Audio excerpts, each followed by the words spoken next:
multi-million-dollar project for multi-million-dollar clients, getting to the point where the plan we were making was changing every couple of days. Like Mike Tyson said, everyone's got a plan until they get punched in the face. One thing we would say is no plan survives contact with the enemy. And learning the skills to be able to plan on the fly ultimately is more important than saying, I have it all mapped out already and we can follow this. The quicker you make a decision about what you can influence and what you can't influence, the quicker you can get on with finding the right solution or dealing with the problem at hand.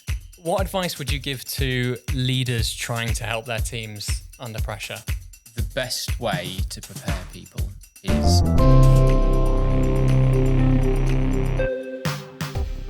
Hello, I'm Chris Lisserman and welcome to Sparks, a series by Interactive Workshops. Now part of Cegos, a world leader in learning and development.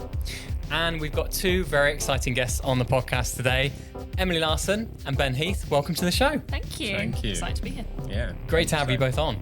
And why don't you start by telling us a little bit about what you do here at Interactive Workshops? For sure. Shall I go first? Yeah. So I head up our creative section, if you like. So that kind of covers our design team, both visual and learning design, as well as some of our marketing function, as well as a little bit of our tech team. So you may have seen me do things like simulations and digital work as well. That all kind of falls within my remit. I've done quite a few different things while I've been with Interactive Workshops, but that's kind of where I've settled at the moment. It's a nice mix for me of lots of kind of content consulting work as well as the creative piece. So yeah. Very diverse, holding a lot together. And Ben? Yeah, I'm a producer, so essentially an L&D consultant. So I focus on leadership development, high performance type training, and do that for various clients that we're associated with. So my background though is from the army. So I've just spent the last 24 and a half years in the army, and I essentially retired in May in last year. And were you your retirement home? No, I'm not that old, even though I think some of the team would say so. But no, so yeah, that's my background, and that's where I come now. Brilliant. And we're going to be talking on this episode about performance under pressure, something I think most of us experience to some degree. But I wanted to start by thinking about what that means to you when I say pressure. What kind of thing does that conjure up for both of you? For me, I think what pressure means, it's a combination of external factors and internal responses, how we respond, because it's kind of subjective and it's different for everybody. So I think it's an external environment and how and the things that are going on in that external environment, and then how we interpret that with our own selves. How about you? I think I was very used to kind of before almost my current position, thinking of pressure very much as just strain, a kind of environment where you're pushed beyond your comfort zone. But I think almost since my exposure to L&D and being in a role, learning more about it and some of the psychology behind it, I think now I've learnt to see some of the different sides of it can be a stretch and not just a discomfort area. So. Yeah, fantastic. And do you think pressure is something that affects all of us in kind of a similar way, or are some people more affected by pressure than others? Obviously, we're under different amounts of pressure, but is it kind of specific to the individual, how much pressure you feel? Definitely, I would say so. It's relational. I think everybody has had their own learned and lived experiences and upbringings, exposing them to different amounts of pressure, and we'll probably come onto this, but obviously that's a way that you become able to cope with, kind of high pressure situations through more exposure, really. So I think, people will cope differently in different situations depending on what they've experienced before. So yeah, it's absolutely different for each person. Yeah, I'd agree. I think it's also people respond more or less to different types of pressure. And so depending on the environment, even if you would equate the volume of pressure to be the same, if it's a different type of pressure, people might respond very differently to that based on, their experience and what they've learned to react to. That's really interesting, different types of pressure, because often people will say, really under pressure at the moment, but it would be an odd question to say, what type of pressure? But I agree with you, there are different types of pressure. So what are we actually talking about? What different types of pressure are there? I mean, I think you kind of have, I guess, pressure in different areas of your life that maybe people respond differently to. You know, some people might be able to respond much better to pressure, for instance, in a work environment than in a personal environment. And I think also in my head, I kind of categorize them into things like emotional pressure, or pressure that would trigger a particular emotional response, versus pressure that maybe triggers a more physical response, or a more physical, like, necessitated reaction. I think people, again, would kind of react differently to those kind of different stimuli. And I think you've got that kind of short bursts of pressure and stress compared to over longer periods of time, and the different impact that's going to have on people, right? You know, you've got something to deal with right there at that moment, or there's the frog in the water that's going to slowly get up to that kind of boiling point, but they don't realise that the pressure's mounting, you know, more and more and more. So, yeah, I'd say they're the kind of two main different types of pressure. And both of you maybe coming at it from different angles. One, the pressure of being in the military, we can partly imagine what it's like, but probably by no means imagine what that's like. But also the creative pressure, which is an entirely different kind of pressure, maybe of the blank page and how you overcome that, the battleground of the blank page. Yeah. What kind of pressures do you feel in what you do or what you have done? Go on, do you want to? You sound like you were going to go. I'll start first because I feel like your pressures are really going to kind of overshadow mine. I think, well, interestingly, probably a couple of different ones. I've always been the sort of person who, at least, you know, when I was younger, working to deadlines, I very much needed a deadline to perform well. I was always the person who left my uni work until the last minute, or did my essay the night before it was due. And in that sense, I guess it's, you know, it's a very time-bound kind of pressure, and the pressure of delivering something very specific that isn't maybe something I feel particularly passionate about, but I know it's something I have to do. And, you know, requires a certain level of focus and intensity, but maybe isn't an emotional pressure. I think there's also been, you know, more in the working world, you get kind of different, I've experienced at least different kinds of pressure in terms of being like having to respond to something on the spot that maybe I wasn't expecting emotionally, having to kind of figure out how to deal with that in a way that smooths the situation or manages the situation optimally, that I think to me feels very different from trying to do something last minute to a deadline. But I would probably class both types as pressure. Yeah. And I think, so to go back to my point of those kind of two different types and relate to those experiences, I think for me, in a military context, you know, the kind of short burst react to something that puts you into that kind of fight, flight or freeze mode and response, that is what we try and train for. We always train for the worst so that when something happens we can deal with it, and we would do that, and we would put people through experiential training, different simulations and stuff, so that they can experience some of that kind of pressure overload, work out, and then do a bit of a reflection after action review at the end. How did you look? What were you feeling at this point? How can you deal with that better in the future? Just so that there is an appropriate response to that. And on the other side, I think I can relate that. That's for what we would call probably like in barracks, and you know, the army is in the public sector. As I, you know, throughout my career, we've always been expected to do more with less. I think that's kind of quite common across the board now. But that's something I've certainly seen. And as I rose up through the ranks and finished off as a regimental sergeant major, which was essentially like the head of organisational development for my organisation, a lot of the responsibility to kind of identify that and manage that across different department heads came to me. So really making sure that where people were in work, you know, their pressures were being met. It wasn't sustained because they're kind of like in the off season, were they to then prepare to go on operations. That's where they would need to be. So we can't have them running all the time and then, you know, being prepared to go on operations straight afterwards as well. So, yeah, I think that's probably the best example. Yeah, good example. You mentioned fight, flight and freeze. I did. which sounds like quite a primitive way of thinking about how an intelligent person reacts to a situation. But tell me more about that. Yeah. So what happens when we kind of experience that extreme stress and pressure overload is we get a rush of chemicals, a mixture of chemicals that flood the body, cortisol and adrenaline.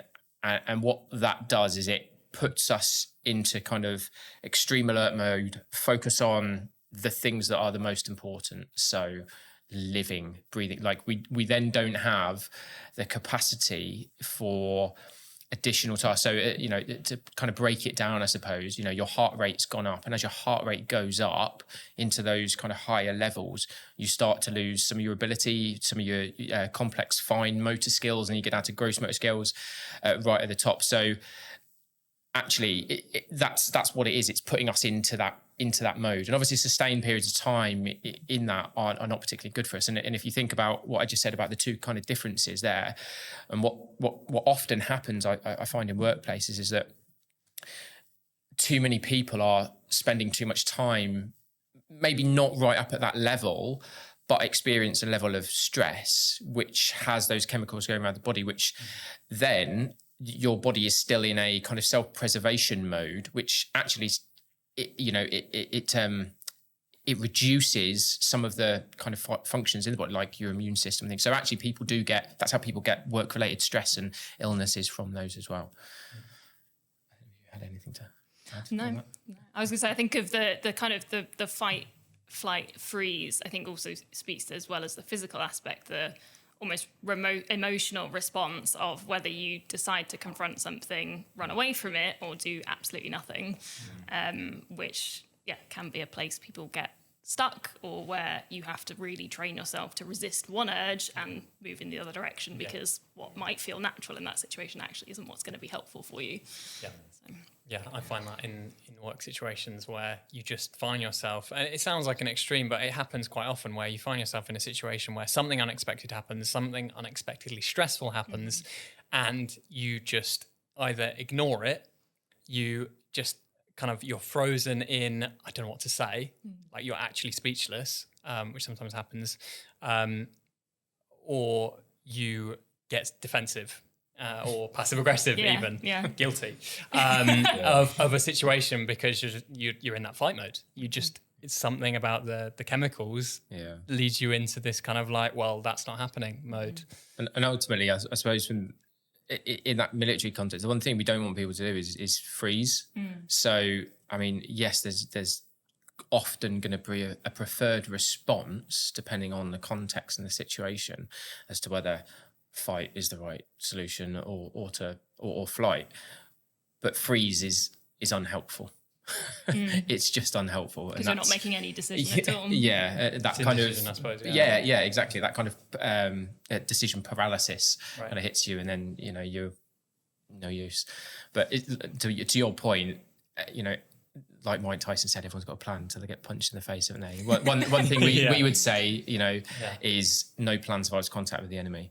And you can plan and plan and plan, but as soon as something happens that is unexpected, it typically would all go out the window. And then that's where the training comes in, and those kind of automated responses that you've kind of managed to train yourself or program come in, and you can rely on some of those.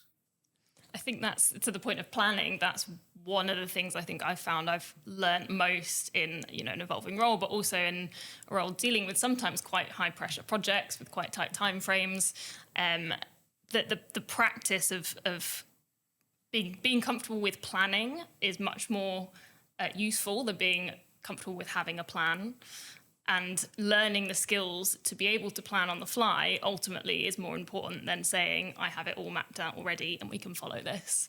I've thinking about recent projects I've worked on, one of our biggest projects in the last few years, $1 million project for multi-million-dollar clients, getting to the point where the plan we were making was changing every couple of days, and to the point where it made us feel better initially to have a plan, but actually when it came to it and actually executing, it was useless. However, the fact that we went through so many iterations of that plan then became actually very useful, where we weren't spending, half a day sitting down to rework it, because we knew all the facets of it, we knew what we'd have to consider, and we could almost do it more on the fly and still respond to the changes that were coming in and the pressure that was kind of being added or taken away in a way that was effective.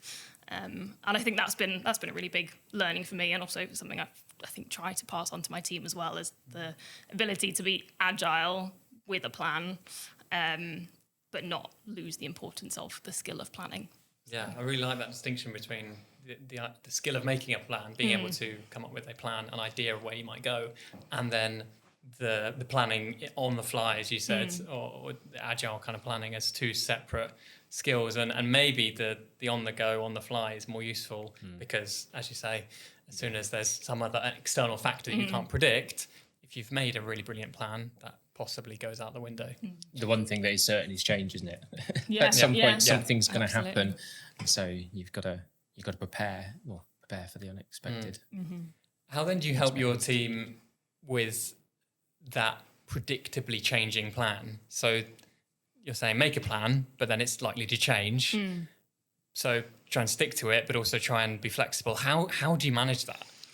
I think a lot of it comes down to the mental preparation and the mindset of knowing something might change. I think it's very difficult to, spend a lot of time or put a lot of energy into a plan, expect it to stay the same, and then for that not to be the case. So I think that's a good starting point, is to set the expectation that this is something that could shift, and, we want to be prepared for that.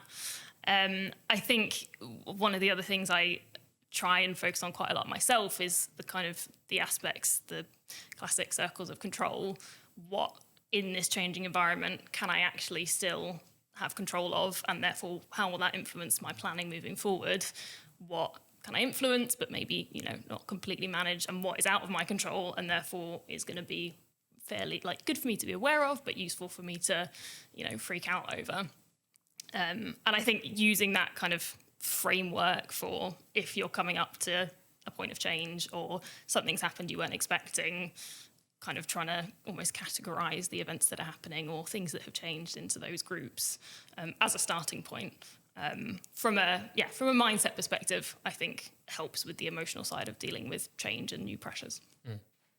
What would you say are the myths around performing under pressure? Are there things that people say that you think that's just not true? Yeah, they don't feel pressure. They don't feel pressure. Yeah, I think that's a load of rubbish, because everybody, as I said right at the start, it is relative, but it's how people manage it and what they do, what the the mindset is, and how they can then control it, use it, channel the focus maybe that's coming from it. When you consider what is in my control and what isn't in my control, the quicker you make a decision about what you can influence and what you can't influence, the quicker you can get on with finding the right solution or dealing with the problem at hand. Whereas if you're still caught up, which I'm sure we all do, I definitely still do it sometimes, thinking about, what if only, what happened? Well, I thought we were prepared. Well, it doesn't matter anymore. All you've got to do, what is certain is that has happened and that is in the past, and you cannot change it.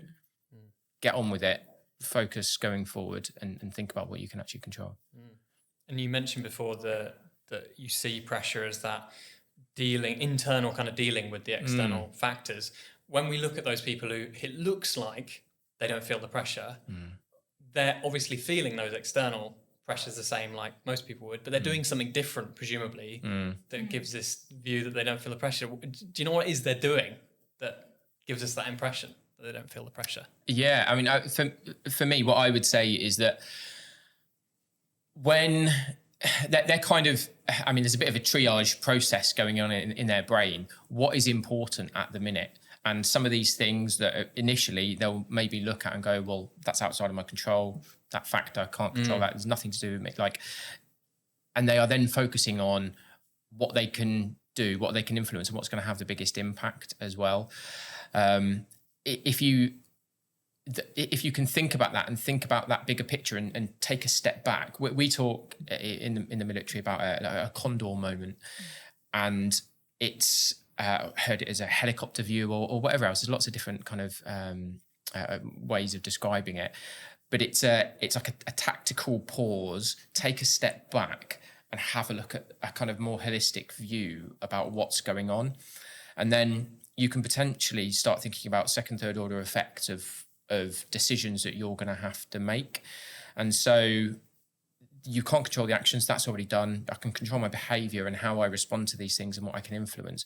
And then I'm going to consider what that is depending on the outcome or the consequence that I want to be part of that. So I think that's kind of like the main thing is these people are very adept at just processing that information much quicker and going, no, deal with this, deal with that, and that kind of ruthless prioritization. They're quickly moving through those circles that you mentioned, Emily, the circles of concern, of influence, of control, getting to the root of what they can control. And one thing they'll have done, sorry, I'm going on now. No, but one of the things they probably will have done, I just imagine, again, I'm going to refer back to a military context, is that training. In those situations, if there are some autopilot kind of if they've managed to do some autopilot programming, like automatic responses to things, the more you can commit to what we probably call muscle memory typically, the less you have to think about, and the more you can do that, the wider you can kind of open your vision and consider essentially all of the threats, the bigger picture, and all that other stuff that's going on within the situation. And it's not that tunnel vision focused on this because I'm now worrying about all the other things that are going on. To give you an example, there's a contact that happens, which is when you come under contact from the enemy or something, and you're then firing away.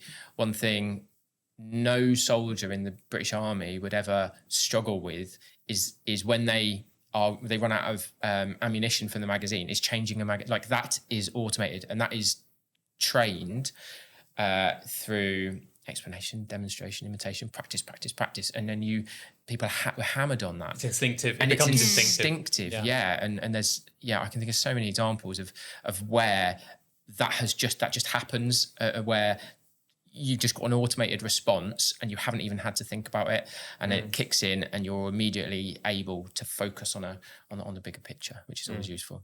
I think you touched on something really interesting there as well with a bit the Condor moment and speaking about context. I think something that people who say they don't feel pressure or seem not to feel pressure also do very well is the contextualization of where they're feeling that pressure and looking at the grand scheme of things, not just in terms of the environment. Okay, I'm doing this project now, but I have these other projects I have to be aware of, or okay, I'm on a client call and this isn't going well, but I have to look at their bigger picture. But also, in the grand scheme of things, everyone has different reference points for what they consider pressure. I think it can be quite easy sometimes in L&D to say that what we do isn't that life critical, maybe compared to some of your pressure scenarios.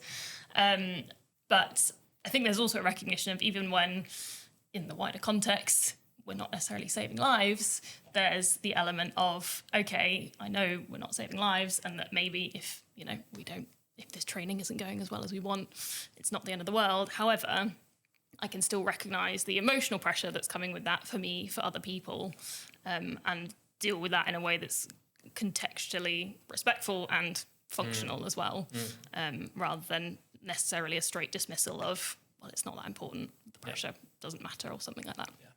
And it's interesting that there's those things underneath that help us deal with pressure. We probably tend to think of the conscious things that you would kind of deliberately do when pressure comes, but actually maybe it's even more important to think about the subconscious, the automated, as you said, things that are those instinctive things that help us when pressure comes. I'm thinking maybe the huge learning projects that you've been involved in, and where teams are working on huge graphic design projects.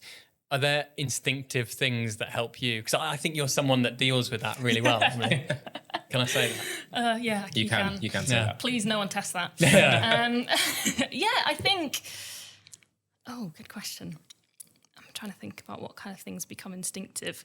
I think in terms of process, one of the things that we do a lot of in our graphic design team is we work very much to a structured project management process, because we don't have control over the whole projects, and we don't necessarily even have insight into, all the ins and outs of what's going on. We just know what we get given to work with, we know what we have to do with it, and we know ultimately the deadline by which something's needed. And so most of our process for dealing with high pressure situations revolves around prioritization, looking at deadlines. And I think for a lot of people in the team, they would say that has become very much like a instinctive practice. Like, that's the first thing they'll look at when a task comes in. That's the first thing they'll check with a producer or another member of the team when they're trying to maybe negotiate a bit on what work can be done. I think that's a little bit of like one of the things, I guess, in day-to-day life that has become very reactive for them. And I think also then to the point of how to react, it also is now proactive act as well. So even when we're not crazy busy, that's still the first thing they do. And so their behaviour doesn't necessarily have to change when they're put in a high pressure situation, because that's still what they've been doing. That's still the instinctive behaviour underneath, is to go, I've got a number of priorities, I can only handle so many. So there's some reordering that must be done here.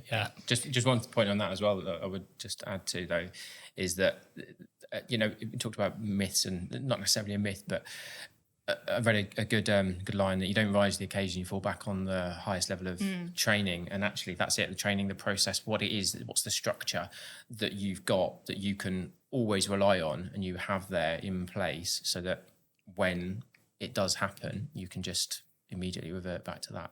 And I think having that kind of structure and process or something in place for that obviously helps. So again, for us, it was you don't fall back on the... So you don't rise to the occasion. You don't rise to the occasion. Yeah, you fall back on the highest level of training. Yeah. I think one of the other things that, like, personally I find quite useful very much in a work context when it comes to pressure, and also I think very much speaks to how we work anyway, but at the end of the day, everyone is a person. Like I say, in my job, I'm not doing things that are super high stakes that are necessarily always is out of my control. And even when something is not in my control, there's a level of influence. So if we look at the deadlines and realise we can't fit everything in, you can have a conversation.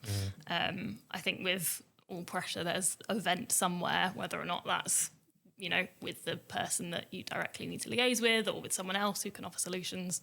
And I think, as someone who works very independently, that's something that's taken me a long time to learn, but is very valuable as well, to not necessarily stay blinkered to just what's in front of you and, what you've been given, but to remember to reach out and try and make those influencing changes where you need them as well. I think it's a really important point, especially because we've got that fight, flight, freeze tendency, which is kind of just in our DNA. It's just how we've survived.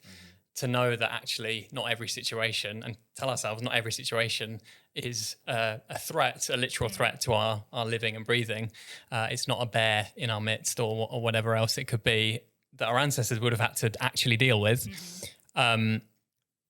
We sometimes, even us, intelligent beings in this day and age, need that kind of moment to go, this is not that kind of life or death situation.